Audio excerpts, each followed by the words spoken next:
Voy a hablar en inglés. Yo creo que si ustedes no entienden inglés, o si prefieren, hay traducción simultánea para que puedan ustedes escuchar. Sí, está bien, en inglés. Sí, él es de Sudáfrica, sí. Casi inglés. Puedo hablar en hebreo, puedo hablar en inglés. No puedo hablar en español, pero desde Hashem en algún momento lo haré.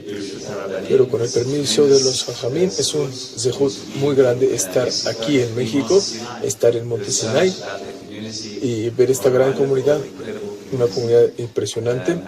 Y quiero agradecer al Jajam Tová, muchas gracias por recibirme.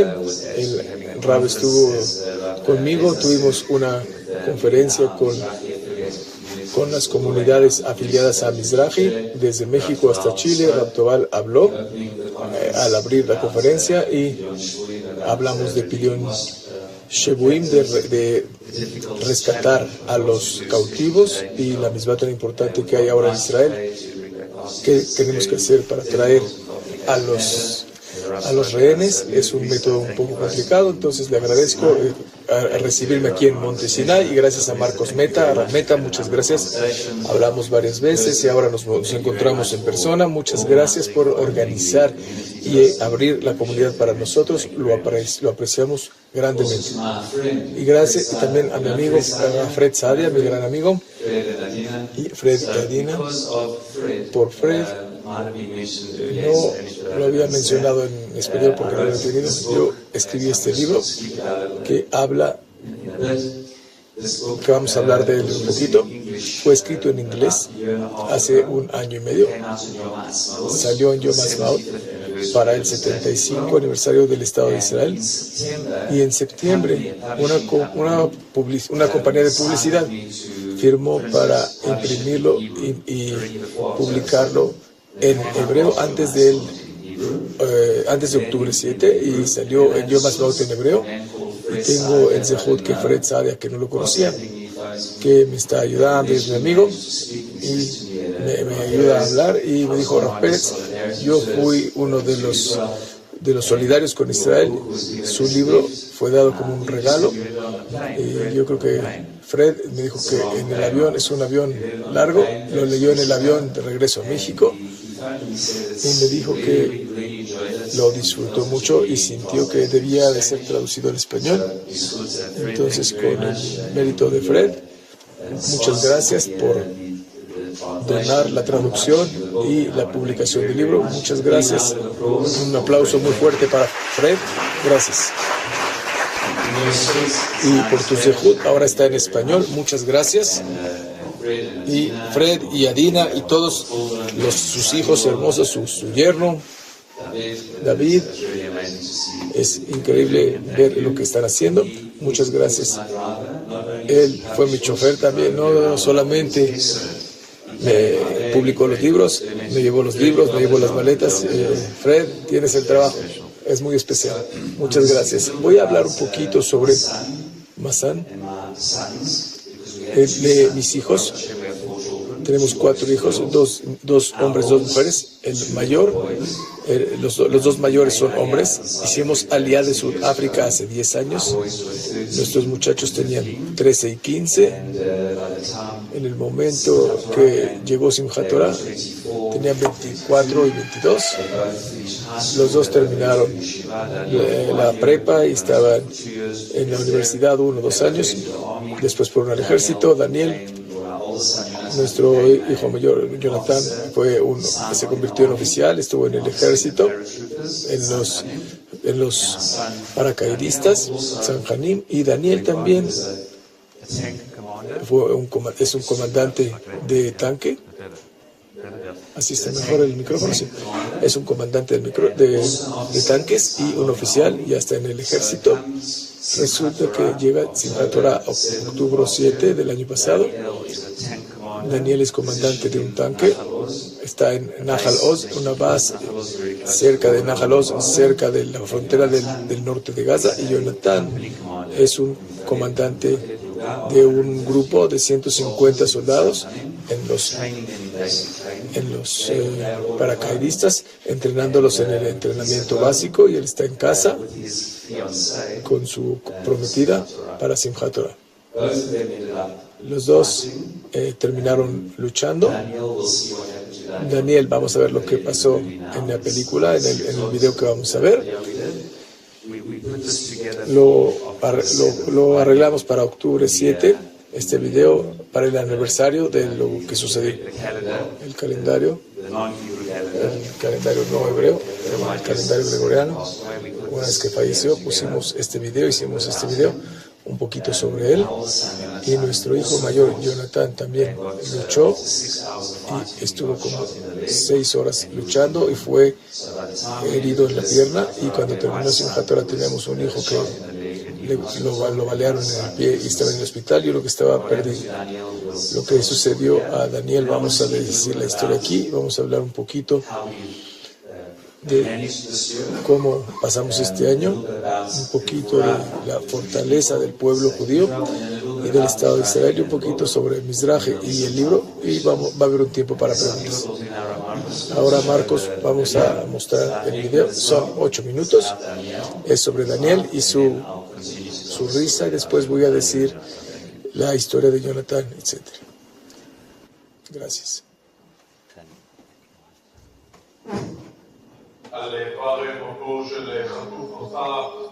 Falleció otro nuevo octubre 7, el capitán Jonathan era capitán de un tanque. Él inmediatamente se puso en la batalla y fue tomado como fue encontrado muerto, y le están pidiendo su cuerpo para poder ser enterrado. Su padre, Doron Pérez, él es él dirige el partido Mizrahi, y él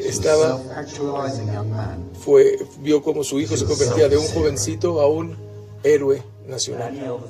Daniel era el hombre más energético, joven que te puedas imaginar. Yo creo que era el más feliz con sus amigos.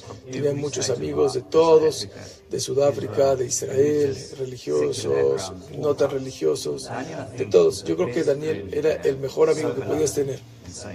Y así era de los mejores amigos con su hermano, y crecieron juntos y jugaban juntos, se peleaban, y cuando crecieron tenían retos en el ejército, en la vida, y estaban muy conectados como hermanos. 1, 2, 3. Sí. No vas a decir el Shema. A ver, más abajo. Como soldados. Marchen como soldados. Él le encantaban los deportes, especialmente de deportes extremos. Patinaba muy bien en el hielo, en una rampa podía volar en el wakeboard. Tenía energía, nadie tenía más que él. Eventualmente, en un accidente que se cayó algunos ligamentos, y las operaciones y las terapias que tuvo, fue descalificado de las terapias. Ya no podía estar en Golani por las heridas que tuvo en la caída. Pero él, de cualquier manera, dijo: no voy a dejar de ir al ejército. Sentía que tenía que seguir dirigiendo a sus compañeros, y subió su perfil físico hasta que pueda ir al tanque al cuerpo de los tanques. Le gustaban los tanques por su poder y su complejidad, y fue una persona muy profesional, un soldado muy profesional, siempre buscando la excelencia. Yo lo vi como un joven involucrado en tantas cosas increíbles que quería ser el mejor que podía ser. Él fue elegido para ser un comandante y ser el mejor comandante de todo el curso, y fue de los mejores de la clase, y todos fueron llamados el grupo de Pérez en su tanque. quería ser el comandante de la compañía. Fue lo último que él estaba buscando, ser el comandante de todo un grupo más grande y subir en su grado en el ejército. Yo sentí que Daniel era en la parte más importante de su vida, estaba tan orgulloso de él. Y después llegó octubre 7. Tengo que admitir que la primera motivación era él quería ser el mejor y lograr él mismo lo mejor y no pensar en otras cosas. Yo estaba equivocado. Un regalo muy importante que recibió Daniel fue su diario. Cuando regresó de la base de Nahal Oz, un diario que no sabíamos que existía. Ahora que era un oficial que dirigía soldados por primera vez y tomaba decisiones de vida y muerte, tenía mucha introspección.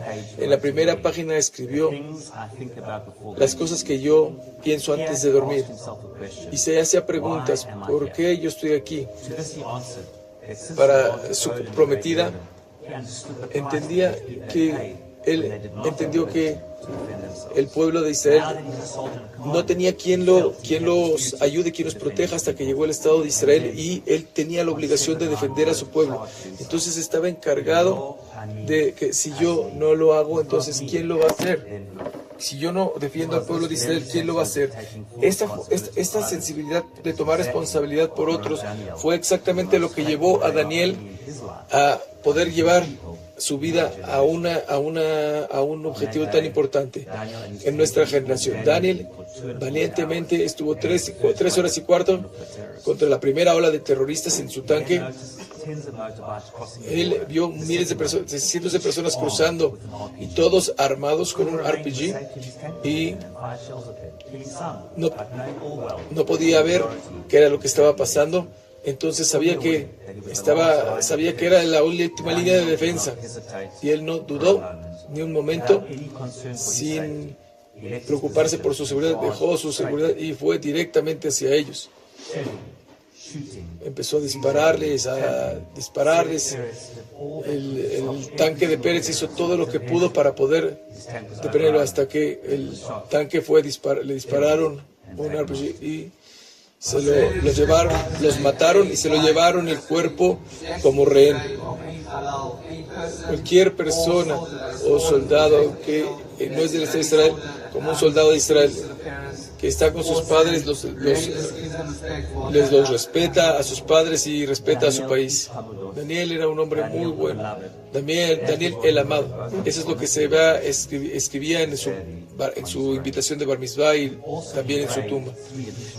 En su tumba pusimos 3 frases más. Él estaba pegado a la Mishnah, a la misión que tenía, con mucho valor. Se apegaba a su misión. Yo vi como un joven, como los jóvenes que piensan en sí mismo como...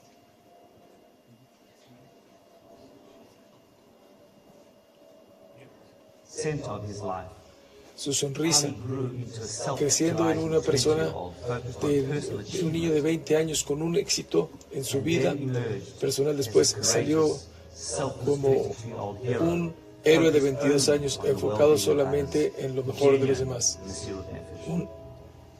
Mesirut Nefesh. Cuando hablamos de los amigos cercanos de Daniel, especialmente después de encontrar su diario, las reflexiones de Otto Frank, el padre de Ana Frank, cuando vio el diario de Ana Frank, dijo: solo cuando leí el diario aprendí tanto de mi hija que no sabía, aunque estuvo años tan cerca de ella. Nosotros también así sentimos, que aprendimos partes de nuestro hijo, partes significativas que no conocíamos realmente. Esto nos da 2 cosas: un dolor muy fuerte y un honor muy fuerte al mismo tiempo. En ese día, cuando el pueblo judío lo necesitaba más, Daniel estaba listo para entregar su vida. Y si él decía cuando se hizo oficial: si no yo, entonces ¿quién lo hará?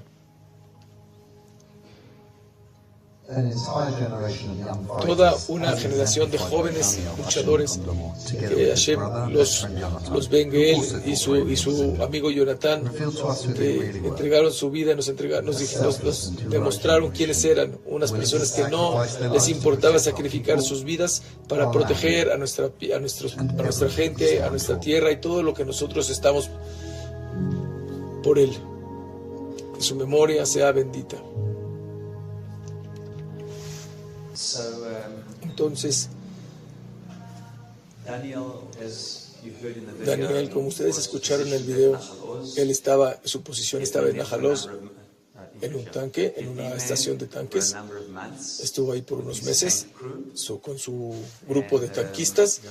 En el momento que todo empezó, se metió a su tanque y luchó 2 horas y 16 minutos. La razón que sabemos esto es porque cada tanque tiene su caja negra, que están todas las comunicaciones, y aunque él ya no sabíamos dónde estaba por mucho tiempo, no estaba 2 semanas, después de que fue capturado, después de que fue confirmado que fue capturado, el ejército encontró un uniforme fuera del tanque. El segundo día, el octubre 8, hicieron pruebas de DNA y después de un mes dijeron que la sangre que estaba en el uniforme y en el tanque era la de Daniel. Sabíamos que ya había sido dañado y que estaba muy difícil, no sabíamos qué tan mal estuvo herido. Estábamos rezando que estuviera vivo. Siempre sentíamos que Daniel, si sobrevivió el primer día, estaría bien. Pero una vez que escuchamos que fue dañado, no sabíamos qué tan mal y era muy difícil. Y gracias a Dios era difícil tener su uniforme y saber que estaba herido. Por lo menos tuvimos la suerte de que teníamos esto, porque gracias a esto teníamos algo que enterrar. Después de 365 días, cuando nos dijeron que ya falleció, la razón que supimos es porque el ejército interrogaron a los terroristas, encontraron videos, y en algunos de estos videos mostraban a Daniel siendo llevado a las 12 de la tarde en Simchat Torah, en el pueblo de Bezía, no muy lejos de Najalos, y lo vieron en una motocicleta entre 2 terroristas. El rab del ejército nos dijo que de todas las investigaciones de la inteligencia israelí, los doctores del ejército, todos llegaron a la conclusión de que independientemente que Daniel, que la persona en el video era Daniel y que la persona estaba muerta. Basado en eso, el rab del ejército declaró a Daniel muerto, y ya tuvimos como, entre comillas, tuvimos la oportunidad de por lo menos enterrar su uniforme con su sangre. No sabíamos qué hacer. Según la halajá, no tienes que hacer un funeral. Solo tienes que hacer un funeral cuando recuperas el cuerpo o la mayoría del cuerpo. Solo teníamos sangre y no sabíamos qué hacer. Hablé con de los rabanim del ejército. Tienes que enterrar la sangre. No tienes que hacer un funeral, pero tenemos que enterrar la sangre. Solamente lo enterramos a un lado, en algún lado, y si quieres esperar hasta que regrese, puedes hacer el funeral, pero sugerimos que no lo hagas. No sabes cuándo va a regresar, tienes algo que enterrar. También les pregunté a mis rabanim la pregunta y dijeron que tenemos que enterrarlo de esta manera y esperando que regrese su cuerpo, y después nos volveríamos a sentar otra vez Shiva, una parte por lo menos, y hacer otro funeral. Y esperemos que sea pronto para cerrar el círculo, la subida, el tema. Y por 365 días tenemos la esperanza de que estaba vivo, y después, sabiendo que estaba muerto,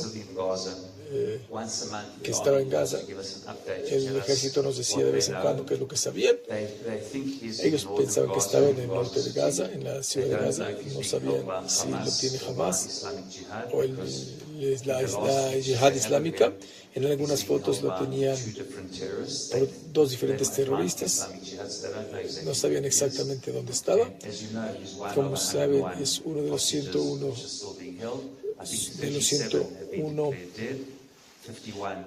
rehenes que siguen ahí, 57 ya están muertos y otros siguen esperando que estén vivos. Hay otros 14 que se presume que están muertos, pero no lo sabemos. Entonces tenemos la suerte que tuvimos ya una confirmación.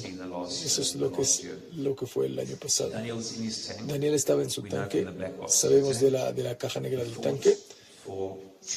Él luchó 2 horas 16 minutos.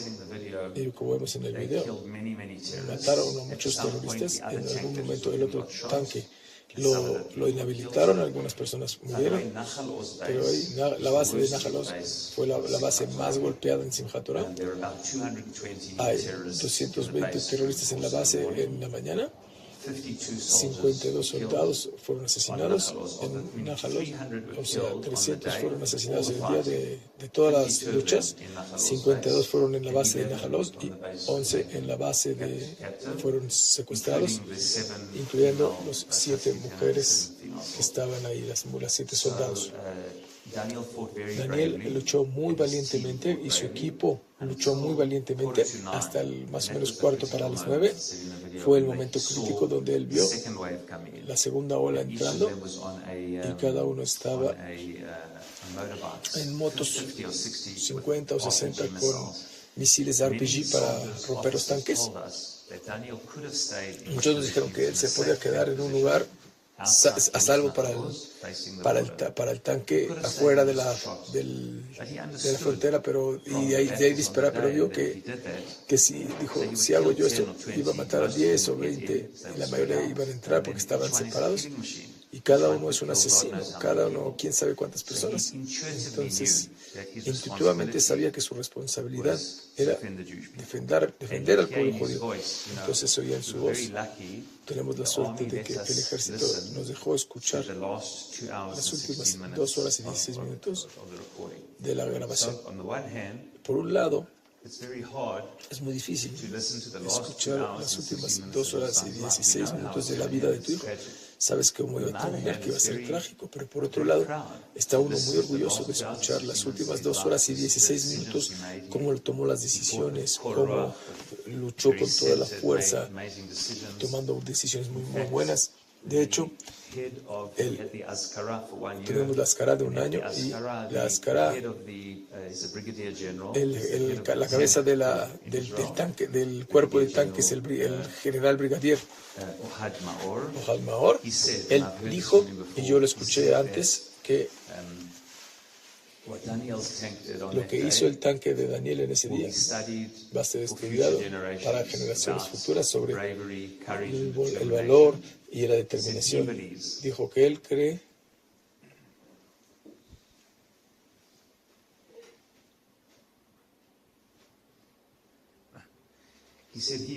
Dice que él cree que lo que hizo el tanque de Daniel hizo en ese día cambió el curso de la batalla en el área de Nahal Oz. Si no hubiera estado su tanque ahí y no hizo lo que hizo, las cosas hubieran sido muy diferentes para el kibbutz Nahal Oz. De hecho, entonces dejó su posición del tanque. Había 50, 60 terroristas. Sabía que la última línea de defensa, fue directo hacia ellos y les disparó y mató a muchos de ellos.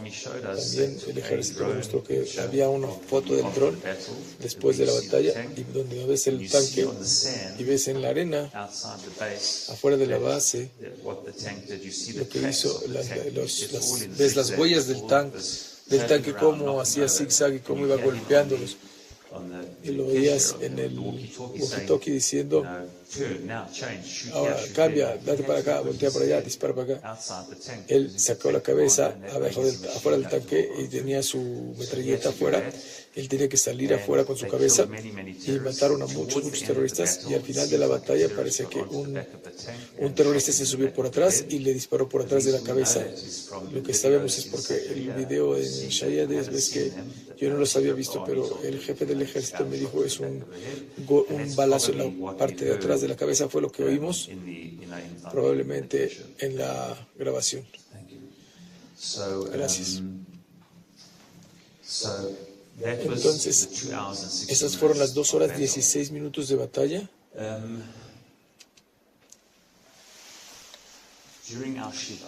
En la Shiva, cuando nos sentamos Shiva, algunas familias de Nahal Oz, es un kibbutz secular que se sentaron Shiva con nosotros, y uno de ellos nos agradeció y dijo que leyó la historia del tanque y dijo que él siente que ese tanque salvó varias vidas en el kibbutz Nahal Oz. Dijo que 113 niños del kibbutz y 113 fueron capturados, algunos fueron regresados, y muy pocos rehenes de Nahal Oz, y 14 personas fallecieron de Nahal Oz en el frente del kibbutz, pero hubiera estado mucho peor. 100 personas hubieran muerto en el camino de Reim y Nir Oz, unas cosas terribles. Entonces, esa es la historia de Daniel. Jonathan, tenemos suerte, en otro día podríamos haber perdido los 2 hijos en ese día. En nuestra conferencia, un amigo mío, Rav Shmuel Slotsky, que viene a la conferencia, él perdió a sus 2 hijos en el primer día, los 2 casados. Los 2 no estaban en el ejército. Cuando escucharon lo que pasó, estaban en Beersheba, y vieron gente de Sderot entrando y gritando lo que estaba pasando en Sderot. Los 2 se metieron en sus coches, se pusieron su uniforme, agarraron sus pistolas y fueron a luchar. Estaban luchando fuera del kibbutz Alumim, y los 2 los mataron. Sus familias, sus hermanos de Nova, sus familias de los kibbutzim, fue un programa algo terrible que nos recuerda de los peores momentos de la historia judía. Yo creo que en otro día podríamos haber perdido nuestros 2 hijos. Yo creo que lo que me hizo pensar positivamente sobre esta situación tan terrible, después de 48 horas de que Daniel estaba faltando y Jonathan había recibido una bala en el pie, estuvo en 40, 50 lugares, y por Ashbajá estuvo luchando en Nahal Oz y terminó. El ejército lo mandó en Nahal Oz, no porque estaba Daniel ahí, sino porque lo mandaron, y al final se llevó un grupo de oficiales que él guió hasta Nahal Oz, y sus soldados pudieron salvar a 22 soldados que estaban escondidos, diferentes soldados que habían matado a varios terroristas. Y al final de la batalla fue baleado en la pierna, y otro fue baleado en el estómago, y otros fueron matados en el camino hacia Nahal Oz, hasta la base de Nahal Oz. Entonces yo siento que tuve suerte, aunque al final terminamos con Jonathan en el hospital y Daniel no estaba. No podía pensar otra cosa por 48 horas. Aarón se quedó callado como cuando perdió a sus 2 hijos. Yo no podía pensar, un hijo me falta, no está, y el otro está herido. Como yo iba a poder levantar mi cabeza.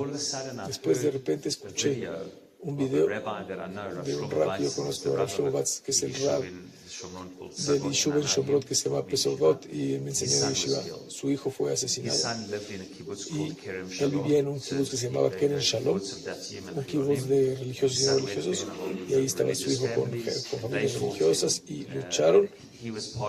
Fue parte de la resistencia civil. Luchó por 6 horas hasta que se le acabaron las balas, y al final lo mataron.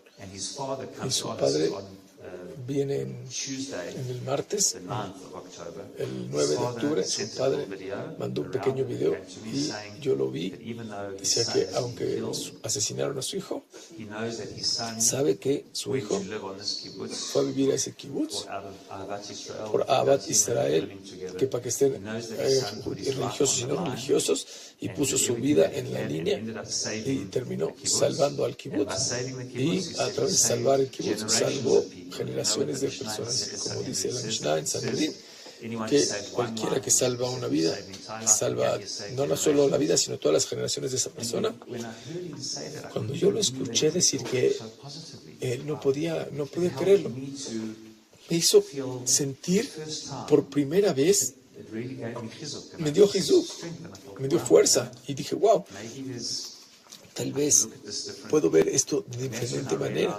Y ahí es cuando me di cuenta por primera vez que puedo decir Baruch Hashem, gracias a Hashem, que Hashem salvó a Jonathan.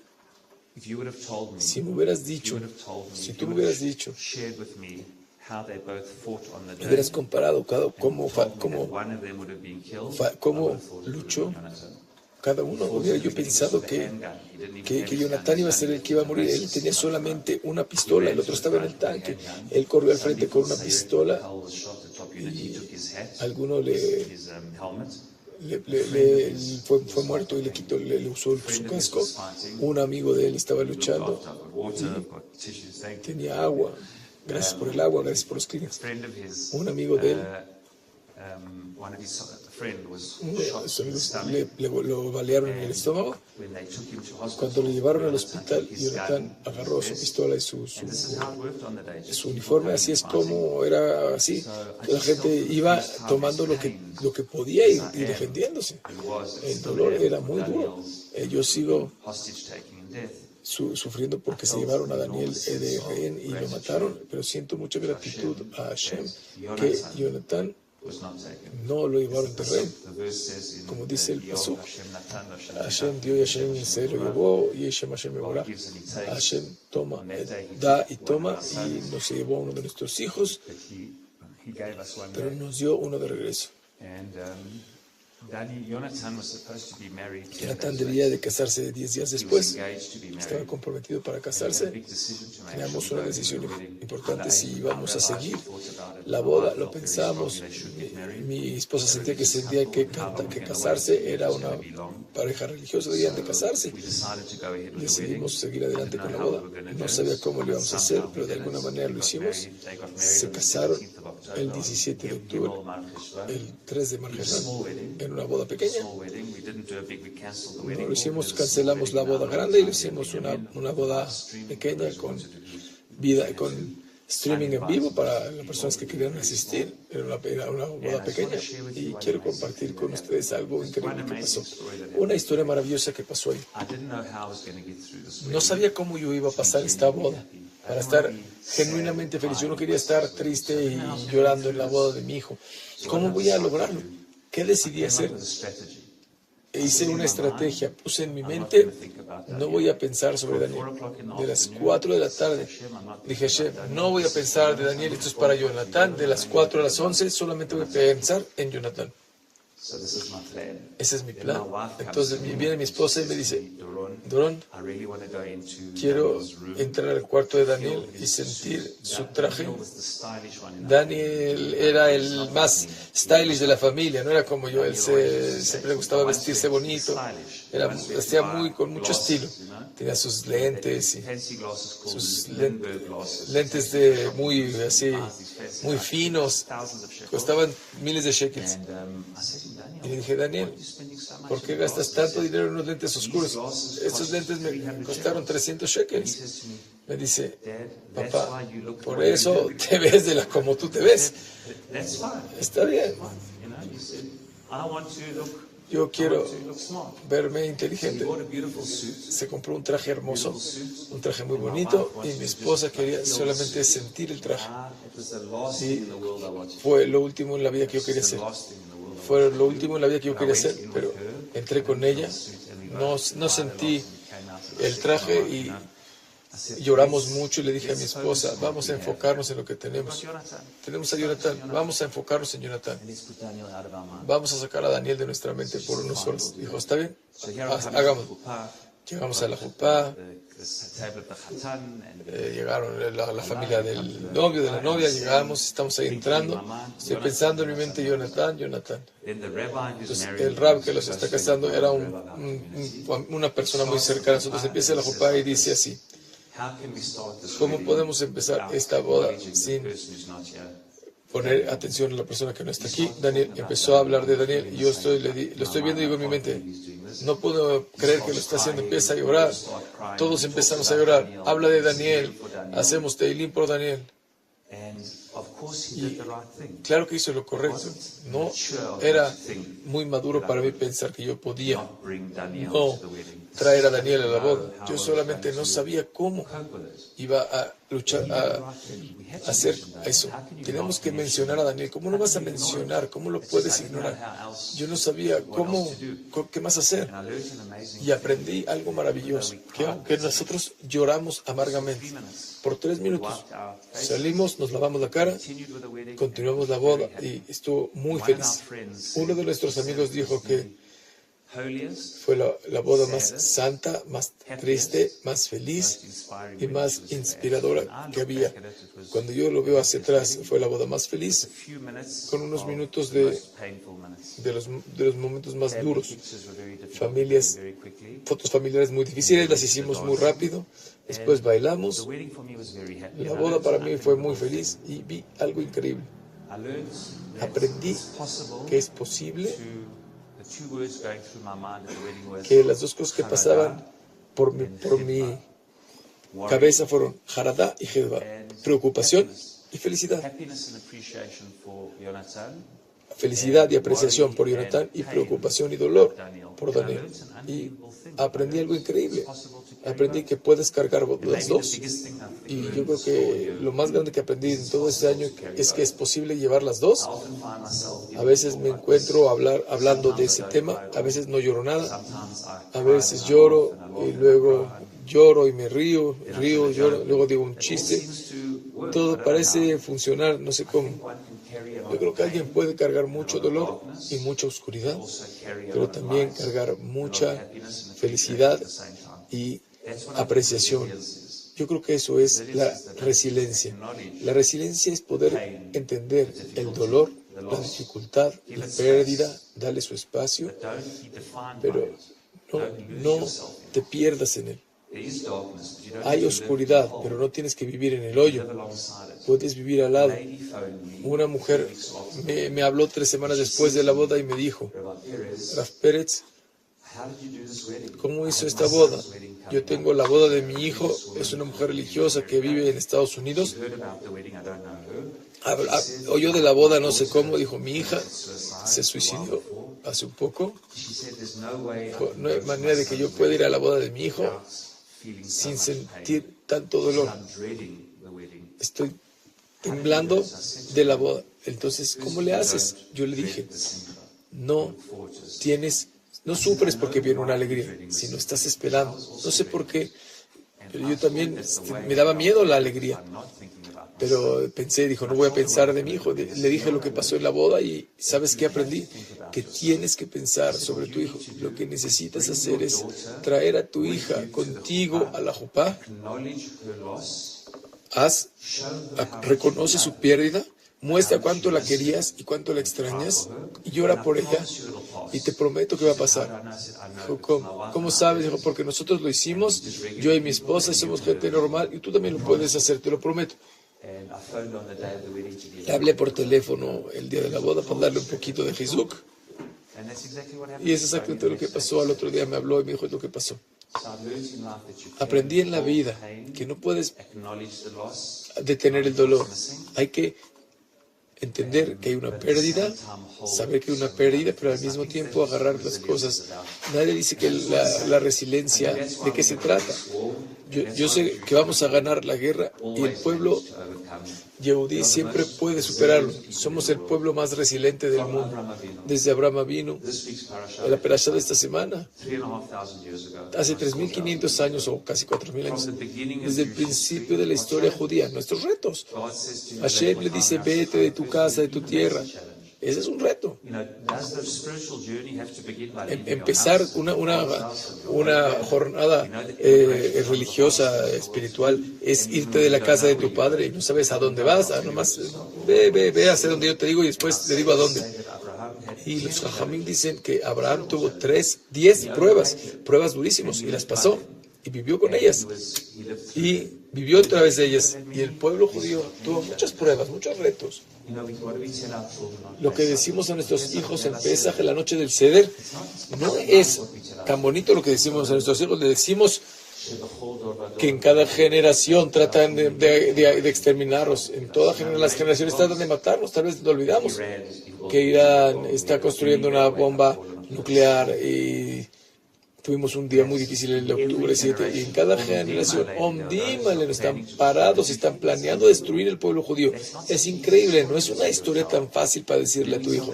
Y le decimos que coman maror. ¿Por qué debemos de comer maror? Es parte de la experiencia judía. Y después tirar la sangre, porque ellos tiraron sangre.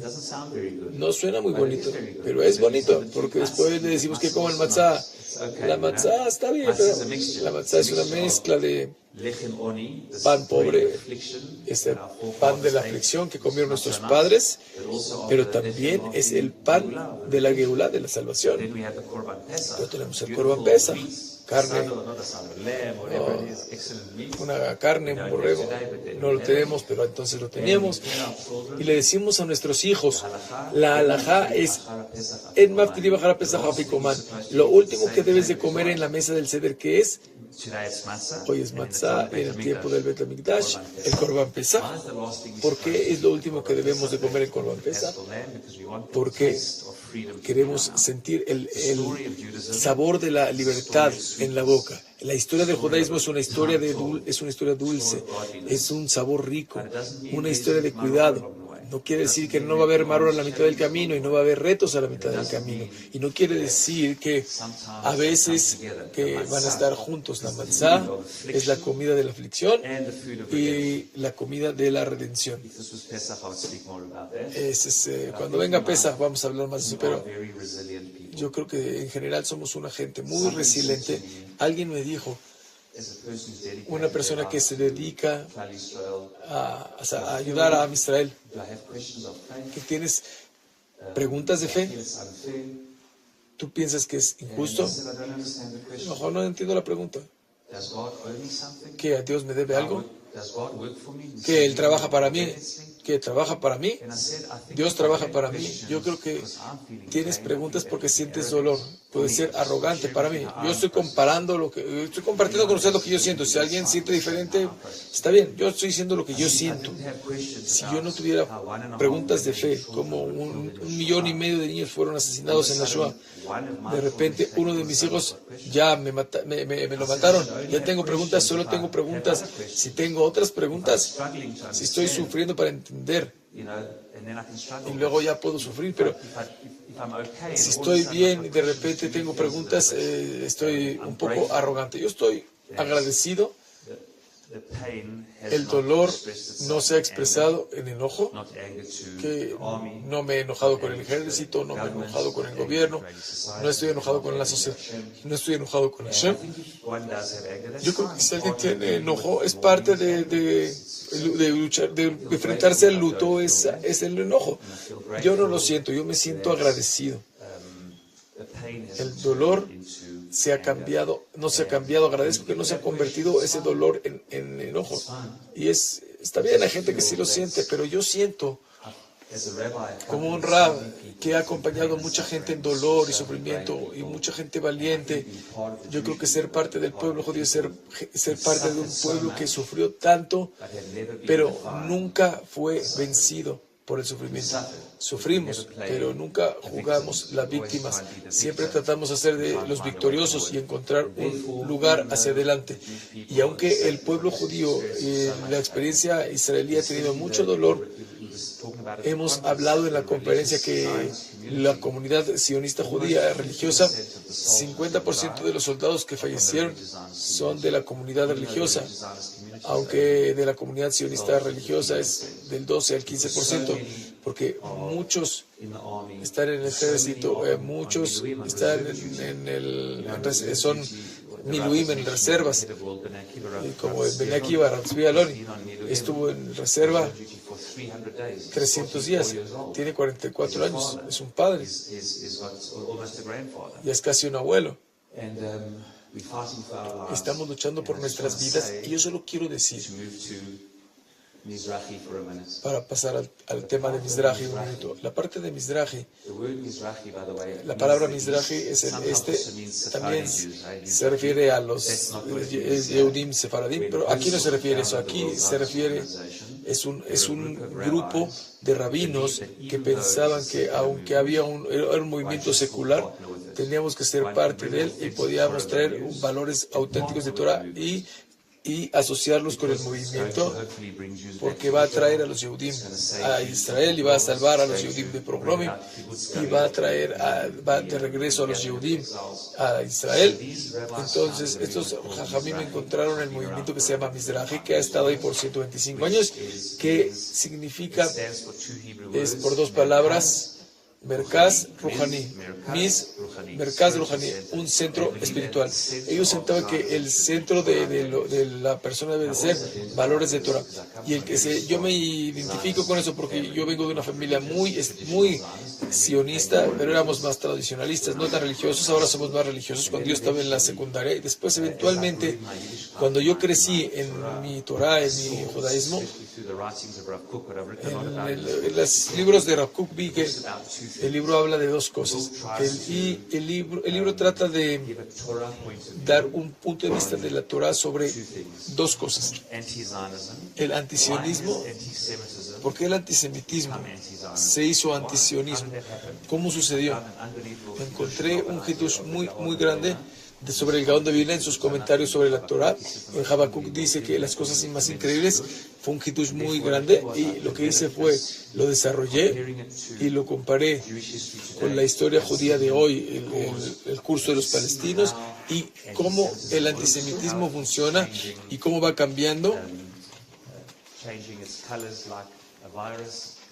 los colores como un virus, y traté de explicarlo. La segunda parte del libro es sobre Rav Kook. Rav Kook fue el primer Rab Rashi Ashkenazi, y él pudo integrar el nacionalismo judío y el sionismo en un punto de vista de la Torah. Yo, al haber crecido en un hogar sionista, pero no siempre podía darle la connotación religiosa que este libro me ayudó y me impactó mucho en mi vida. Y en la segunda parte del libro dije que todo el propósito, el resultado del antisemitismo debe ser la unidad del pueblo judío. Y parece que lo que describió Rav Kook, el Estado judío y por qué la unidad del Estado judío es lo más importante, y traté de escribir un poco cómo la unidad se puede lograr en Israel, los principios de Rav Kook. Y Mizrahi siempre estuvo esta combinación, como hemos dicho antes, entre el sionismo y el nacionalismo judío y la Torah, entre el mundo moderno y los valores de la Torah. Ahora es entre el ejército y la Torah, entre estudios generales y estudiar Torah. Yo siempre fui atraído a Torah integrada, y tanta gente en el mundo, en Israel, especialmente en el mundo religioso, esta integración, no te puedo decirles cuántos de los soldados que fueron asesinados o están peleando son Talmidei Jajamim, que han estado en Yeshiva por 10 años, que son estudiosos de la Torah serios, y también gente del ejército muy seria. Yo creo que esto tiene que ver con Abraham Avinu. La perashá de la semana en Lech Lecha dice que Abraham Avinu no solamente fue un hombre de bondad, no solamente un hombre de un amor increíble para toda la gente, también era un hombre de guerra. ¿Y por qué fue a la guerra? El momento que escuchó que su sobrino Lot fue secuestrado, como hablamos antes, que la Torah dice, no lo llama su sobrino, lo llama su hermano. Sabe que es su sobrino, y su sobrino que pecó, y un sobrino que fue a vivir a Sodom, y está alejado de los valores de Hashem, pero es su familia. No lo piensa en un minuto. Ahavat Israel va y agarró a sus gentes, agarra a sus 318 compañeros. Rashi dice que los educó para las mitzvot, para que sigan las mitzvot. ¿Y cómo está conectado eso con la guerra? Entonces el Ralbag dice, uno de los Jajamim dice que los educó a la guerra y a la fortaleza. Él no solamente les enseñó los valores de Torah y mitzvot, también les enseñó que se defiendan y que luchen con valor. Y fueron a la misión. ¿Y para qué lo hace? Para regresar a un rehén. Él quiso sacrificar su vida y la vida de todos sus estudiantes para traer de regreso a un secuestrado. Vean qué tan importante es salvar a unos secuestrados. Y dice Rav Kook, él lo escribe en sus libros Orot Milhamá en el capítulo 2. Él dice, si tú ves todos los grandes santos del Tanaj, todos lucharon guerras cuando lo necesitaban. Moshe Rabbeinu guió la guerra contra Amalek, Yoshua hizo la guerra contra Og y Sihón, David Amelech, Yoshua. Y no hay contradicción entre los valores de la Torah y el ser Talmid Jajam y servir en el ejército si lo necesitamos para defendernos.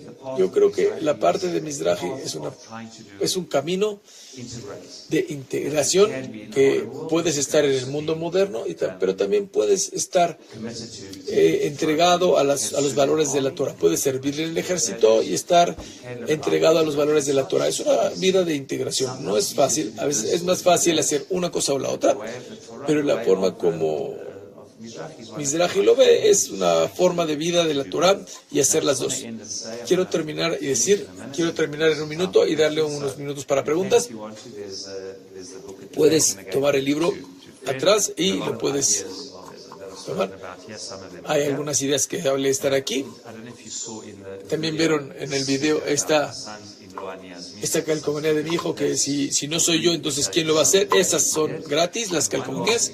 Y la última cosa que les quiero decir, que solamente tengo una que quiero dársela a Rav Toval y le voy a dar una a Rameta. Ese es el proyecto de mi esposa. Es una foto del Bet HaMikdash. Se llama Bait Bechol Bait. Una foto del Bet HaMikdash en cada casa. Ponerla junto a las velas de Adlakat Nerot. ¿Para qué sirve esto? La respuesta es que muchos de los soldados que vieron en Gaza, es que en cada casa en Gaza, en cada cuarto de niños, hay una foto de la mezquita de Al-Aqsa.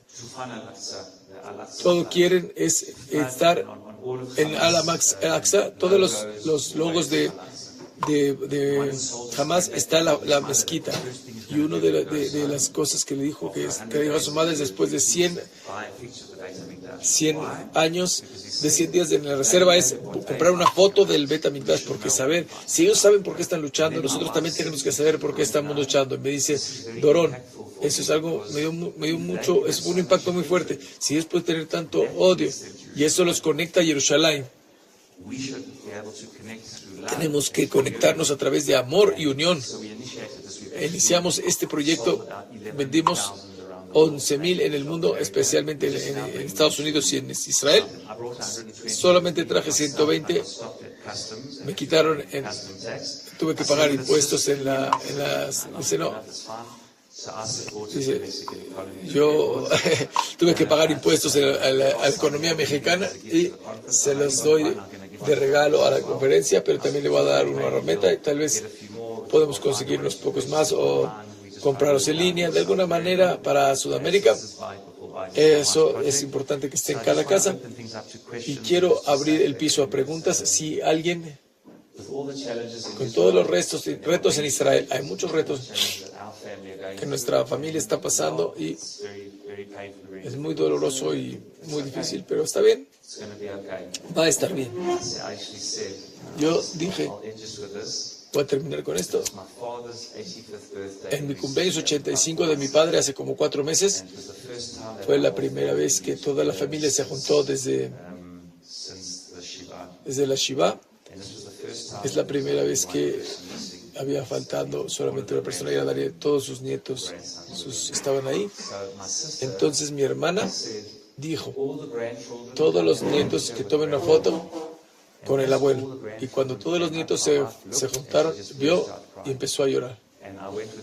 Yo fui con ella al lado y empezamos a llorar, fue muy difícil. Mi hermana corrió conmigo y me dice, lo siento mucho que pedí la foto y te causé dolor. No sé de dónde salieron esas palabras. Y yo le dije a ella, no tienes de qué disculparte. El abuelo se merece una foto con todos sus nietos. Pero nosotros merecemos salir y llorar por Daniel. Dije, está bien. No está tan bien, pero está bien. Yo siento que así ha sido este periodo. Yo siento que estoy bien, que estoy ok, pero estoy muy mal al mismo tiempo.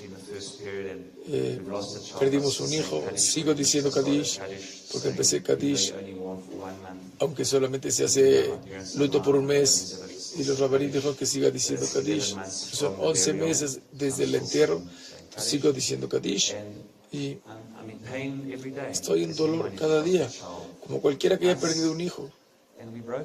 Estamos rotos, pero no puedo explicarlo, pero está bien. Está tan mal que está bien. Como dice el Koskar, no hay nada más completo que un corazón roto. Yo no sé, así es como lo dijo. Yo lo digo un poco diferente. Yo lo digo diferente. Yo digo, estamos rotos y no está tan bien, pero está bien. Yo creo que está bien y va a estar bien. Baruch Hashem, Am Israel. Gracias. ¿Algunas preguntas? Si tienen preguntas, por favor, vamos a dar unos minutos para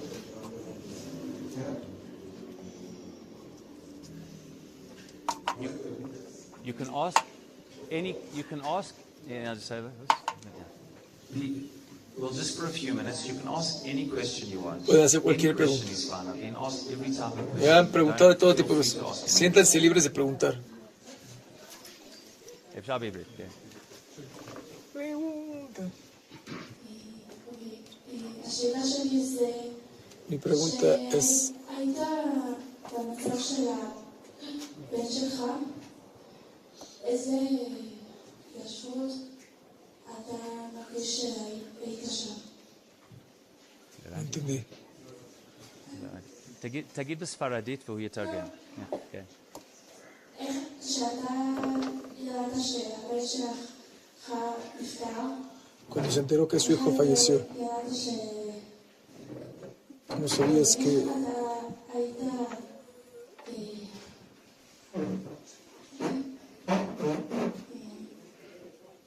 כאילו המצב הזה היה משהו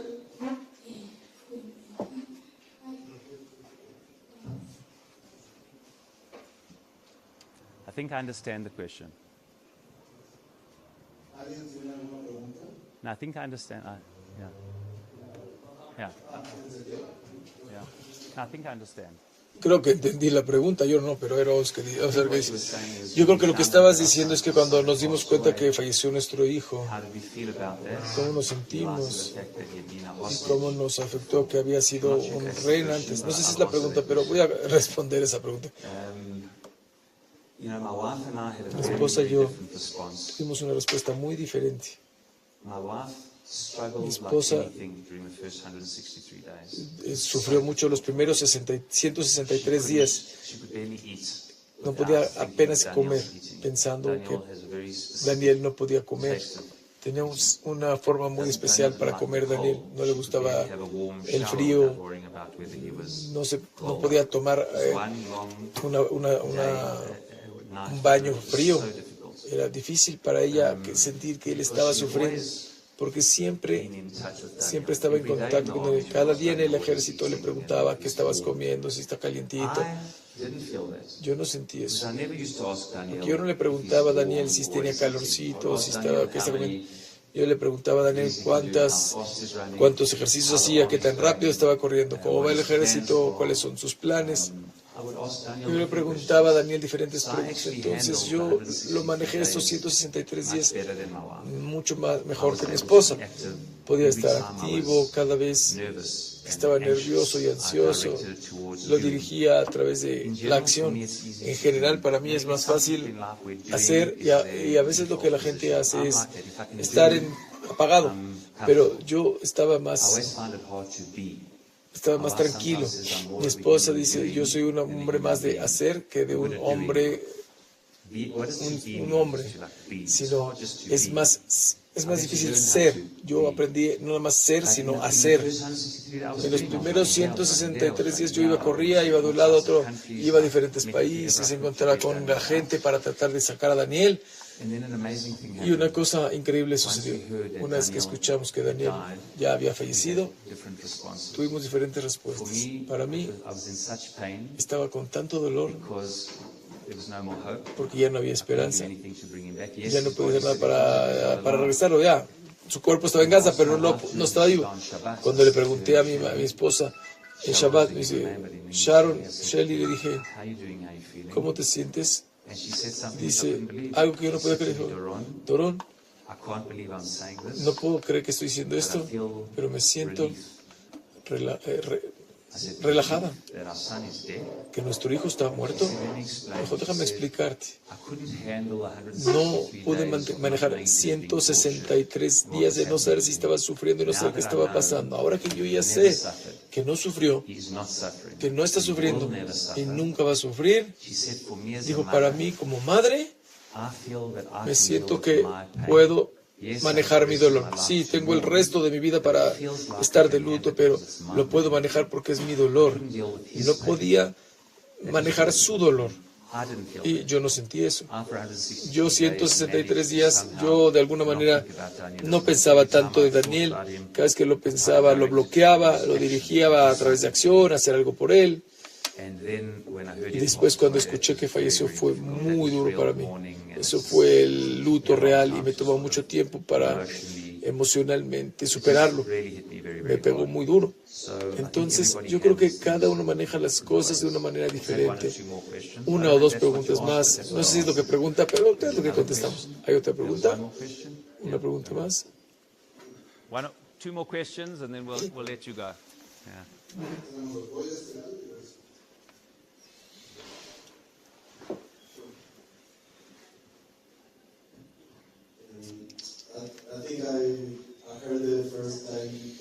Escuché la primera vez en un podcast de 1948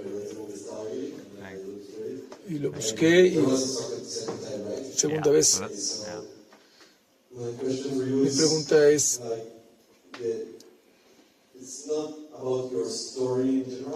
no es sobre tu historia en general, sino para nosotros en la comunidad, en Hutzlares, donde nosotros vivimos un poco no tenemos mucho antisemitismo y eso, pero yo no sé cuál fue la situación en Sudáfrica. Leí mucho de eso, el sionismo político y el sionismo religioso. ¿Cuál fue tu motivación principal para hacer aliyá?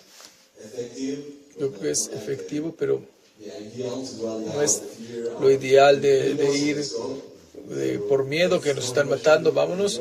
La otra pregunta es, si sientes que en Eretz Israel has podido realizarte, aún que sabiendo que ibas a ir a Eretz Israel, que vas a encontrarte con terrorismo y problemas económicos y cosas así. También lo que tuviste que enfrentar, que perdiste a uno de tus hijos. ¿Cómo eso pudiste? ¿Nos puedes decir un poco en detalle cómo esa parte de Eretz Israel puede completarte a ti mismo a través de llenar nuestras aspiraciones como el pueblo judío y como individuos judíos?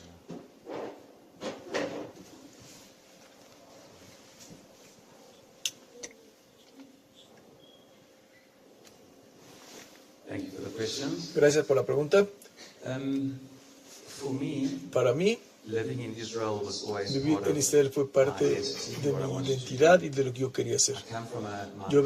Mis padres especially my mother's side, especialmente del lado de mi madre. Mi abuelo, Maccabi in South Africa, he built all of él hizo el Maccabi en Sudáfrica, hizo toda una organización en Sudáfrica, todos los deportes. Vivimos de una familia muy sionista y cuando nos hicimos más religiosos, después de mi bar mitzvah, entonces fui a la yeshiva y estudié en el sionismo religioso. Pero yo creo que para mí Israel y la centralidad de Israel siempre fue parte de mi identidad. Y por eso yo sentí que iba a Israel. Era natural. Hice aliyah cuando tenía 18, estudié en la yeshiva. En Israel varios años, estuve en el ejército, tenía 10 años en Israel. Me casé, mi hijo Jonathan nació, después regresamos a Sudáfrica, 2 o 3 años, pero fueron 15. Después de regresamos,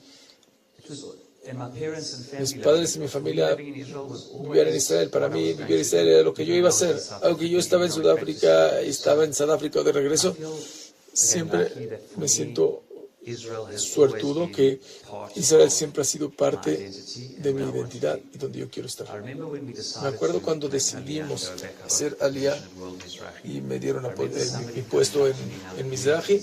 Una en mi comunidad me decía, Rav Pérez, él tiene tanta suerte, está haciendo lo correcto para sus hijos. Y me acuerdo que yo pensé, especialmente en Sudáfrica, la gente se trata de ir. Yo me dije a mí mismo en mi mente, yo no sé si estoy haciendo lo correcto para mis hijos, yo no sé si este movimiento que estoy haciendo, nadie sabe qué va a pasar mañana. Solo en mi mente yo sentí, me dice, no sé si es lo correcto para mis hijos, pero siento que es lo correcto para mí como familia. Lo que va a estar en el futuro no sabemos, tal vez está bien haciendo aliyah, tal vez no. La decisión de hacer aliyah se hizo por las razones correctas. Y tú no puedes controlar los resultados. Los resultados son Hashem. No vivimos en el futuro. Solo Hashem sabe lo que va a pasar en el futuro. Todo lo que tenemos es tomar decisiones en el presente que pensamos que es lo mejor para nuestro futuro, basados en lo que sabemos en el presente. Y la decisión de ir a Israel, cuando me ofrecieron la posición en Mizrahi, parecía que era lo correcto para mí, para mi esposa, correcto para mi familia. Y sí, tomamos la decisión por la razón correcta. Yo no sé lo que nos pasó en Sudáfrica, no sabes, pero yo sentí que hicimos la decisión correcta en el momento correcto por las razones correctas. Y es lo que teníamos. Y yo creo que, aunque pensamos en irnos de Israel tal vez a México, pero muchas comunidades en el mundo tienen antisemitismo. Muchos no saben qué va a pasar en el futuro, y no sabía. Yo no sabía, pero yo sentía que estaba en el lugar que tenía que estar. Y hay varios retos. Y dices que hay dificultades económicas, y ahorita ya es un primer mundista, un país primermundista. Mucha gente le va muy bien en Israel. El estándar de vida es muy alto. Y pueden haber retos económicos, pero tal vez no. Hay mucha gente rica también. Es bueno para mí porque es parte de lo que yo creo. Entonces, cuando tú haces lo que tú crees, voy a dar otro ejemplo. Si una persona se ha casado y ama a su esposa, ¿eso quiere decir que no va a tener problemas? No. Muéstrame un matrimonio que no tienen discusiones o peleas y así. Pero si estás comprometido y crees que es lo que quieres, entonces parte del proceso. Entonces, no me ha hecho cuestionarme nada. Yo creo que si yo fui a Israel por las razones equivocadas, si mi esposa y yo estábamos en la página correcta y habían discusiones entre nosotros, como siempre, pero Baruch Hashem, los dos amamos Israel y fuimos por las razones correctas y sentimos que estamos viviendo y escribiendo la historia judía. Sí, yo creo que es hermoso en Israel y es hermoso en México y es hermoso en las comunidades del mundo. Y yo creo que una persona, voy a decir otra cosa, yo creo que la persona no se puede escapar. Yo creo que si te escapas, que si yo me iba de Sudáfrica, yo no sé si me iría de México. Si quieres hacer aliyah y haces por las razones correctas, pero puedes vivir en otro lugar. Si vas a otro lugar y tienes problemas en el otro lugar, te escapas de tus problemas, los problemas te van a alcanzar. Como dice Jacob, y va a ver a Jacob, se escapa Jacob. Dice, ya, vete a Padán Aram, vete de aquí. Pero sus problemas los persiguieron. Cuando terminaron sus problemas, cuando dejó de correr de Esaú, solo cuando se enfrentó con Esaú, y cuando pudo enfrentarse al reto de Esaú, se pudo tranquilizar, pero mientras estaba corriendo, estaba escapándose y no estaba tranquilo. Pero si estabas tomando decisiones por las razones correctas, vas al lugar a donde quieres estar.